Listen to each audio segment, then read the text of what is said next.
અમરેલીના સાંસદ ભરતભાઈ સુતરિયાએ લાઠી ખાતે વિશ્વ યોગ દિવસ નિમિત્તે કર્યા યોગા। અમરેલી જિલ્લામાં 12મા વિશ્વ યોગ દિવસની ઉજવણી કરવામાં આવી હતી, ત્યારે લાઠી ખાતે પણ તાલુકા શાળામાં વિશ્વ યોગ દિવસની ઉજવણી કરવામાં આવી હતી। યોગા ટીચર દ્વારા વિવિધ યોગા કરાવવામાં આવ્યા હતા। અમરેલીના સાંસદ ભરતભાઈ સુતરિયા લાઠી ખાતે યોગ દિવસ નિમિત્તે યોગા કર્યા હતા। આ કાર્યક્રમમાં લાઠી મામલતદાર, વિદ્યાર્થીઓ, આગેવાનો મોટી સંખ્યામાં ઉપસ્થિત રહ્યા હતા। આજે વિશ્વ યોગા દિવસ છે, ત્યારે લાઠી ખાતે એનો વિશ્વ યોગા દિવસની ઉજવણી હતી અને મારું એવું મંતવ્ય છે કે આ યોગા એક દિવસ માટે નહીં, 365 દિવસ જેવી કરવા જોઈએ। આપણા શરીરની અંદર રોગ તમામ મુક્ત થાય છે, આપણું શરીર સ્વસ્થ રહે છે અને આપણના કેટલાય પ્રકારના દર્દ પણ મટી જાય છે।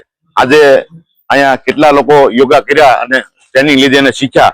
આ યોગ દિવસ, વિશ્વ યોગ દિવસ એટલા માટે છે કે કોઈને યોગ ન ફાવતા હોય તેની માટે અહીંયા શીખવાની એક ટ્રેનિંગ મળે છે અને આપણા માટે કરે છે। એટલે હું અપીલ કરું છું કે મારા લોકસભા અમરેલી, મારું ગુજરાત, મારું ભારત અને સૌને અપીલ કરું છું કે યોગા હર હંમેશ કરવા જોઈએ। આપણા શરીર માટે અને નિરોગી રહેવા માટે સારામાં સારો યોગ છે।